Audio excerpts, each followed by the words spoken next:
Coming to you from McCurdy's Comedy Theater in Sarasota, Florida, it's the Open Bar Comedy Show. Here's your host, Ron Feingold. Hey everybody, this is Ron Feingold. This is the Open Bar Comedy Show where comics can say anything they like as long as it's funny.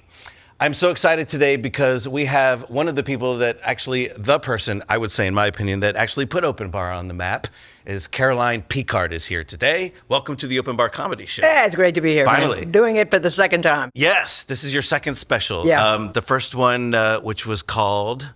You didn't see that coming. You did. Y'all didn't see that coming. Yeah. And what people didn't see coming was at that time you were 70 years 71. old. 71 years old, filming a comedy special.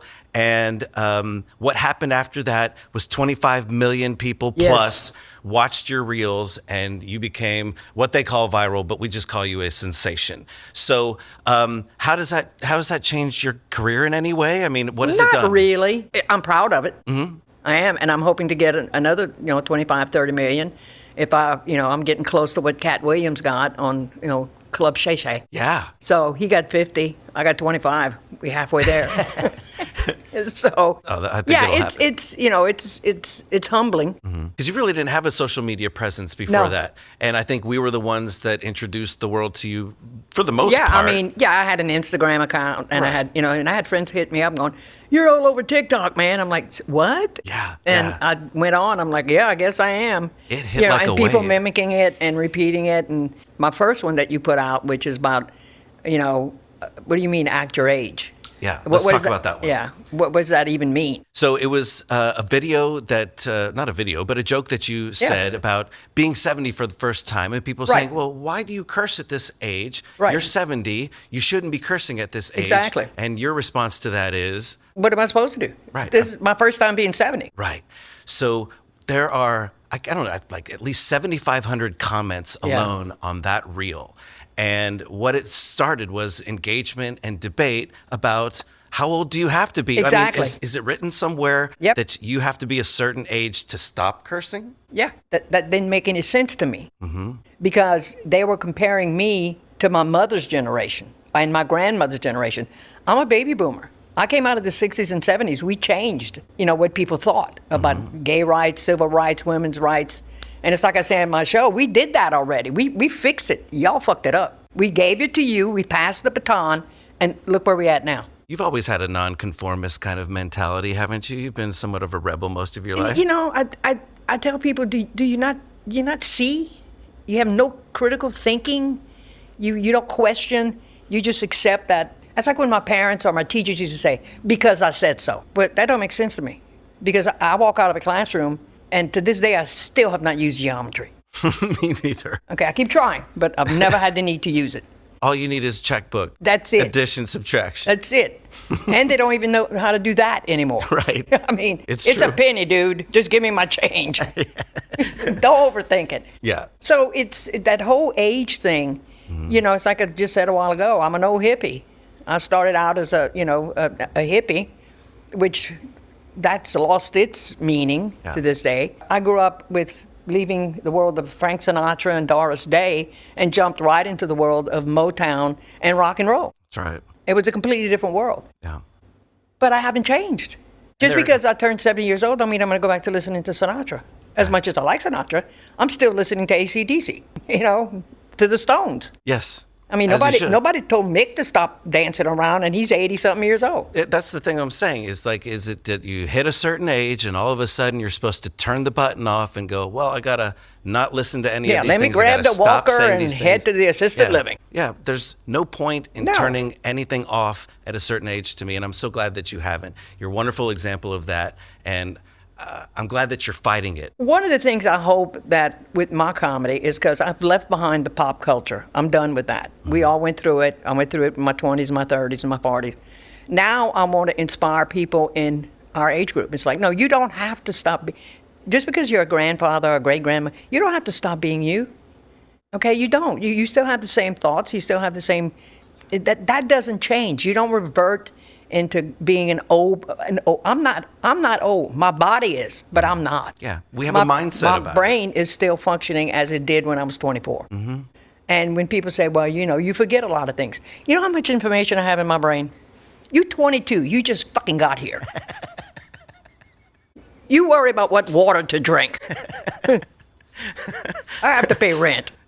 It's true. I mean, there's a mindset that our society has. Yeah. I can't talk about other societies, but in America, it seems like once you retire or hit a certain age, you have to, pick up the needle and the quill and start knitting. I have no idea how to away knit. and retire and to shut your mouth.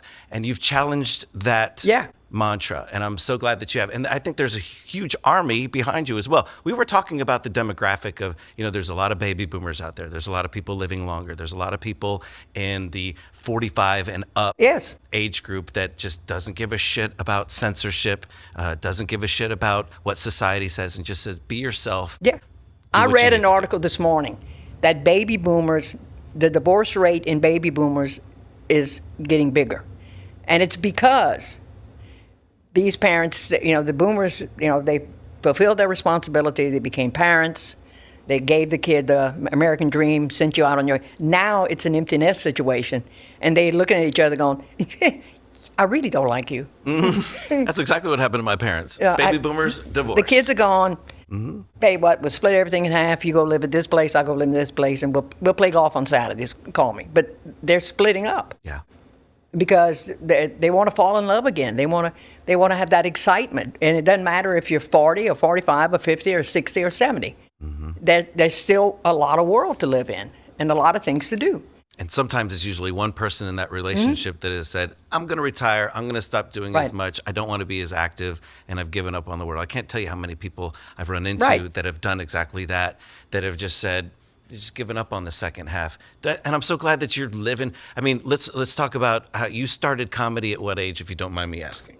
40. I was about to turn 41. 40. And you were in the corporate world. Yes. And did you work for Ma Bell or something? What was it? My first job, my first real permanent job was work. I was a long distance telephone operator. That's what it was. The South Central Bell. South Central Bell. In you Lafayette. were actually doing the putting the what the hell are those things called? Well, we used to call it overlapping. Okay. Now they called it multitasking. But you were overlapping cords we like into to say, little slots. We could chew gum and talk at the same time and walk. It was That's cool. We just overlapped and did that. And we had the mic in our hand and on our head, and that old thing you see with Lily Tomlin. Yeah. One ringy dingy. I wore one of those. Did you ever have a funny interaction with anybody while you were doing that? Oh God, yeah. We tease each other. When they go on break, we'd take the mic out of their sound, and then they come back and go, operator, and we're laughing. But we always had these guys that would call and ask ridiculous crap. And I was in Unit 1, and we're the unit that stayed open 24 hours. And they had Unit 1, 2, and 3, and 3 was directory assistants. And we could hear each other. And one night, it was just before Unit 3 was going to shut down for the night. And they used to have big books just for people calling for directory assistants. Mm-hmm. And this one guy, she's a good friend of mine, and he said, I'm looking for some pussy. We hear on the other side, she's going, sir, I don't have anything for pussy, but I have a pussy. And we just get stupid calls like that. That's awesome. And, we'd have crank calls. I put one guy, I was so mad at him, he called so many times for Christmas, I put his phone out of order until New Year's Eve. Because if you plugged into their line and put a red flag, it meant that phone was done. Okay. You can't, they have to, and all the guys were on vacation. They were on Christmas vacation. So he didn't have any phone service until after Christmas. You'd be vindictive as hell if you wanted to. Oh, hell yeah. And we handled everything. We handled ships offshore. Mm-hmm.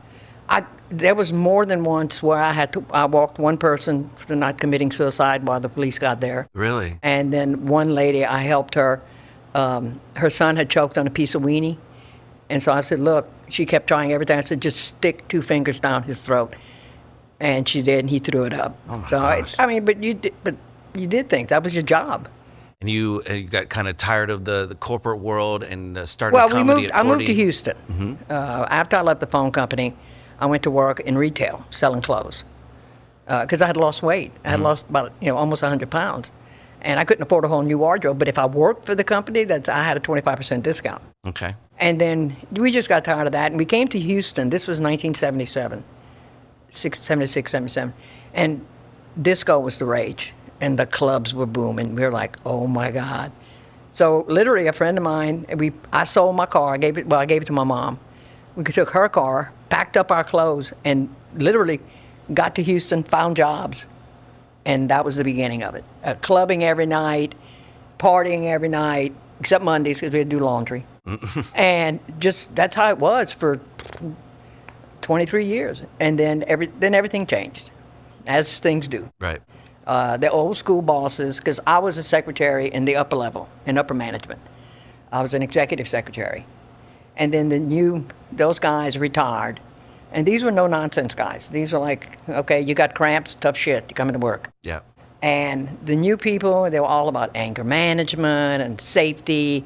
And I was like, I'm a secretary. Why do I need to take a safety class? What do I do, staple my finger? and Right.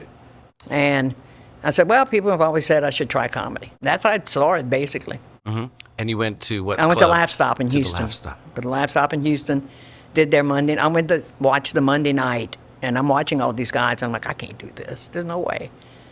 So I asked the manager that night. I said, what do I need to do? He said, well, you need to write 3 minutes. And, you're thinking, 3 minutes, that's nothing. No, and it is when you get on that stage. It's something. Mm-hmm. But I kept going back. And back then, we had comedy, we had Laugh Stop. And then I went to Comedy Showcase and became one of their regular comics. That's actually what I consider my base room. Mm-hmm. Danny Martinez had a developmental room. So when you performed in an audience. It wasn't a bunch of other comics and a bunch of college students that came for the $1.50 beer. It was an actual show. Mm-hmm. So my development came quickly. And then I tied in with Comedy Zone and toured with them as my feature act days. And then other places like, what's his name, Ken out of Sioux City, Iowa. Mm-hmm. Comedy Muller? Productions, Ken Muller. Oh, God. Then I got tied in with Carol Pennington, out of Hysterical Management. So I started getting busier and busier and busier and busier. And the one thing about comedy is the more you work it, the better you're going to get. And learning that even in comedy, there's politics. So how many years did you work? It sounds like maybe 10 or 15 years before you started going to Carnival? 18 years. 18 years. 18 years. So you honed your act, and then yeah. you got hired by Carnival, and let's talk about Carnival. You and I have a soft spot. It's a love-hate relationship in a way. I mean, we're being honest and we're talking openly and freely about it. My problem with working on that particular company was, the way that they treated us and put us in cabins that were very small, no windows, and the money compared to the other cruise lines was not as good. At least it wasn't for me. Yeah. For other established acts, maybe it was. But you decided after how long to not work? 11 for them? years. 11 years. 11 years. But COVID changed a lot of things. And the first 7 years with Carnival, for me, were amazing. Mm-hmm. It was fun. Yeah. I was having a good time. And I knew everybody. I knew the security people. I knew MSA, where we went to get everybody knew everybody. We were almost a family. And you were highly respected and I was one of their act. top 10. Mm-hmm. I had a following. I still have a lot of people that come see me because they saw me on ship. That's right. So we were having a great time. And I knew a lot of the guys from Zone, like, Russ Nagel and Tommy. I knew from Houston, Tommy Drake, John Wessling, Sam DeMere, a lot of the guys that I worked with. So we knew each other. Alan Ball, all these guys. They were all Zone comics. Mm-hmm. So it was fun. Everybody was having a good time. And I didn't realize that then COVID hit, and all of a sudden, I'm home for more than a day. Because I'd come home, the most I got was a week, and then I'd go back out again. Mm-hmm. My furniture was brand new. And then I'm home. And I'm like, well, it's not bad. Once I got used to it, I'm like, okay. And then we went back. And promises were made. We're gonna see if we can put you in guest cabins. And I'm like, okay. And then they changed again. Mm-hmm. Management changed. Mm-hmm. People were younger. People I didn't know. They didn't know us. They didn't know which ships that we should be on. And people were moving ahead of me that just got there. Okay? I had to work hard to get 5 or 6 different shows. They get 3 shows and boom, they go to the top of the class. And good for you, you got it. I walked out your way. I'm out your way now. It's all yours. Okay? And if you think I'm being arrogant, I'm being honest. And people who know me and know my shows, they know what I'm talking about. Yeah. And when I realized, I'm like, why am I taking trainings? Why? Yeah. Why am I wearing a name tag? I know who I am. Yeah. Just to let people know, on the ships, they make the comedians do vessel familiarization trainings, which means showing us how to work the watertight doors, showing us where our muster stations are, how to help people out if there was an emergency, and nobody's going to the comic if there's an emergency on a Well, damn they're not ship. going to find me because I'm taking my name tag off. That's right. I'm going with you. I'm going with you, bro. I'm leaving. You know, I'm going to zip by the gift shop, pick up a Yes. 5th, and we gone. Exactly. So making us do a lot of things that don't even involve comedy at all, and just weren't even part of the job, that made it even harder. Getting on and off the ship, the flights. Oh, I mean, God. there were just really difficult aspects of the job. And that they I didn't understood when once COVID, we started flying again, I'm like, okay, I understand the airlines are trying to catch their breath. They're trying to get rescheduled and everything else. But then I'm a year in and everybody else, all the airlines are back on schedule. Everything's running fine. But I'm spending the night in O'Hare Airport and in JFK. a day before. Yeah. And Yeah. you flying me from Houston, Texas to JFK to Miami to go to a port that's 3.5 hours direct from Houston Airport. Now I've just crossed and spending the night in the airport? No. Yeah. And when you're my age, that's the one thing. I don't mind being 72, but I had to look at it honestly going, I don't have time to waste. Yes. My time, 12 hours in the airport, you just took 12 hours away from me, Yes. okay? Yeah, you have to get off the ship sometimes at 6 o'clock in the morning, and they have a 6 o'clock flight for you in Yes. the evening, and all you have to do is wait in that Yeah. airport. And there's sometimes no other No, options. and it was, when we first came back, we could start buying a day pass. Like if I was flying United, I could go to United and go, I'll pay you $59 and I get the day pass. And that was working out great. But now American, United, all the ones, Centauri, they're stopping the day pass because too many people were doing it. So for me, I'm like, I'm wasting valuable time here. Yeah. And I've had people say, well, what are you doing now? Nothing. Because now I'm doing nothing on my time. That's right. I'm catching up on the years that I haven't been doing nothing. Yeah. People don't realize how mentally damaging it can be being alone in a small, dark box in the bottom of a ship for too long. My People need last ship, sunlight. and it's one of my favorite ships. It's out of Galveston. And I'd stayed in that room many, many times before. But now it's like, it was closing in on me. We're talking about the Liberty or something? No, it's a Breeze. The Breeze. Okay. It's a good ship. And I love Texas crowds. That's my crowds. They're great. Oh, they're awesome. If you can't make them laugh, you quit. Yeah. just quit. Oh, they're so awesome. And it is different. I mean, people say, oh, comedy's the same everywhere. It's not. But you see, the guests think we're living in the same conditions they are.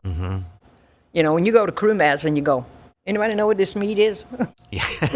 I went one time, there was chicken feet. I'm like, Yeah, it's I'm scary. Cajun, and I'll eat just about anything, but I have to draw the line. I would too. Man. So it's been about a year. Well, how long has it been since you've been off the ships? Maybe 9 months? The funniest thing is, I less than walked that. off the Breeze August 19th.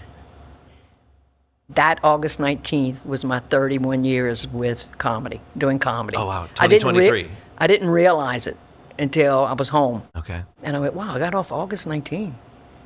You know, that's my anniversary of doing stand-up. That was God meant saying, to get be. out. Yeah. Get out before you hurt somebody. And since But I then- have much love for the people I worked with. Yes. You know, I hope if I change if they change their ways, I'll change my mind. Right. But I don't see that coming. Yeah. So I'm happy. I mean, I'm happy at home. I've done some gigs. I've done gigs with you, with the Women of Open Bar. And I'm doing what I like to do, but I'm doing it on my terms now. Yeah. You've been much happier, I would say. Oh, God, yeah. And, you know, how do you measure success? You know, or do you think, yes, I am a success with the amount of work I did for the amount of time, being with Carnival for so many years. Yeah, I mean, but people rate success with stardom. I never wanted to be a star. I didn't get in this gig to have my own sitcom. Yeah. I always wanted to be the crazy neighbor that lived next to you and made your squirrels disappear. But it always smelled good no matter what you were cooking. That's who I wanted to be. Make your squirrels disappear, is that what you said? Yeah. Like, dude, we used to have like a lot of squirrels. Supper's ready. I'm Cajun. We gonna eat. Absolutely. So, as far as what happens next, I mean, what are your goals with comedy now? Just to have fun? Just to have fun. Now it's about fun. It's not about, can I get 80 gigs a year? No, I just want to have fun. Yeah. I get something that a lot of comedians don't ever see getting. I get Social Security. Amen. Because I worked previously, and when I was with Carnival, I paid my taxes quarterly and put I gave a lot of money. And so I'm getting it back now. Not all of it, but I'm getting it back. And I make good enough to where I can pay my bills. And I saved my money. Good. I did save money. I have a CD that I have, and I have a little bit with Merrill Lynch, but I can relax. I can relax. That's great. And I'm not into the hustle anymore. I'm not into, I got to get into this club. I got to do this. I got to work all these. No, I really don't. I'm looking forward to the day I can say that. I really don't. Yeah. And I'm not worried. You know, I'm a big believer that if God's going to put me where He wants me, He always has. And I don't want to worry anymore. I don't want to mess with it. Life's too short for that shit. And if, I enjoy offending people. I enjoy the comments about, I can't believe you did. I'm like, hey, Mom, thanks. Yeah. I think it's ridiculous. I think it's childish. I'm like, if you took enough time to say you hate me, then you're an idiot. Yeah. Well, let's talk about that. I mean, we had so many comments on your videos that you and I started engaging with a lot of people. You would actually answer some of these people. And what was one of your favorite things that somebody would say? What was one of the favorite comments that you would get? One of my favorites is, how can she say that in front of her grandkids? It's easy, because there are none. That's right. I'm talking to myself. Yeah, I'm telling this in front of your grandkids. Yes. And it was coming from people my age, and certain things. I think one of my funniest is the first one was hilarious because it was just stupid. I'm like, oh wait, what? There was so much hate going on. Oh my God, they were like, were claiming to clutching their pearls or possibly claiming. I think to I be had Christians one that said something that judgmental. Pray for you better pray because your soul's going to hell. Okay, so you and Jesus have that conversation. Right. What made you so righteous? And I'd come back at him and say a little judgy, and but when I did the one when you put the clip up about what women when my period first started. Yes. Those comments were hilarious. Yes. Oh no! If people don't know, you were talking about when you first got your period. My you were at a period. basketball game, and you thought your stomach was hurting, and you ate a hot dog. You Yeah. thought you were hungry. But your mom came out with this big, huge belt with the kind of pad on it, And a pamphlet. yeah, right. And like, what the hell does that mean? So I knew what you were talking about, Yeah. believe it or not, because I remember seeing my mother Right. with one of those when I was a kid. So when you mentioned that was great, but it really tickled a lot of people's brains. Like, I remember that. Oh my God, my mom told me that too. She said, now you have your period, you can't kiss boys. I mean, we'd hear all kind of stupid crap like that. Yeah. And it's just to make fun of how it was back then. Because now there's so many products. We didn't have that. And there was so many women, so younger women going like, what belt? Was that the only thing available? That's all you had? That was That's all we it? had. That was it. That was it. There was no tampon thing invented but yet? you had to be older. Oh. Because they all had crazy stories. If you used the tampon too early, you wouldn't be able to have children. Oh, it was stupid. Really? Wives' tale. When they wouldn't, like my mom, after mine started, this is a true story. I said, Mom was like, what are you doing? I said, well, I'm putting the heater on so I can take a bath. Because we lived in a small house. And she said, oh, you can't take a bath. I'm like, what do you mean you can't? I can't. Why? She said, oh, because you're on your period and you'll catch pneumonia and die. Oh, my God. And I said, well, let me explain something to you. If I die, I'm going to heaven clean. I stink. This ain't going to happen. If I'm going to meet Jesus, I'm going to clean up. And I guess my smart mouth got me in so much trouble. But it was stupid stuff like that. I'm like, how is this even making sense? Yeah. They scared all these girls, it was just ridiculous wives' tales. That, we had one girl, I'm not lying, she wouldn't bathe the whole 7 days. I'm like, okay, I'm not sitting next to Gnarly. you. Now, you're a little squirrely there. You're a little ripe. There's squirrels disappearing. No, I'm sorry. But, the comments on that one were very funny. And this one guy, it's like, did you not realize women have periods? I mean, and he put something really ridiculous that you shouldn't say something like this. So I went to his profile page. I went to his page. And he's all about don't tread on me, freedom of speech. I'm like, you might want to go look at your profile.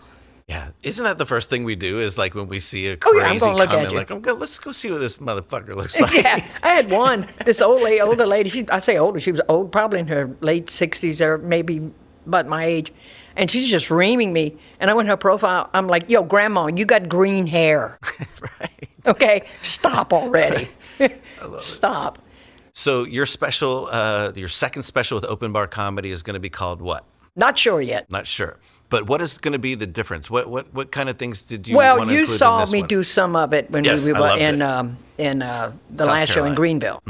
And it's basically, it's about what we go through as comics, traveling, different weather patterns, and my favorite part is the last part. That bit has been in my repertoire because it really happened, and I'm not going to give it away. But this one is, when I was on ship, it was called Old School Cool. Old School Cool. Okay. Yeah. So I may keep it as Old School Cool, or I may change it to My House, My Rules, whatever. What did that mean to you, though? What does the Old School Cool mean? We always cool through a different situation. It doesn't matter. You call us old and old school, but cool don't get old. Right. Cool will never get old. Right. And that's the thing I see a lot with the kids. They're not cool anymore. Nobody's cool. I mean, it used to be the old joke between women. It's like, yeah, I can walk into a room full of guys with suits on, but I'm going to the guy with the ducktail haircut, the leather jacket, and the cigarette hanging from his mouth. Okay, we went for the bad boy. We went for the cool guy. All right. But nobody's cool anymore.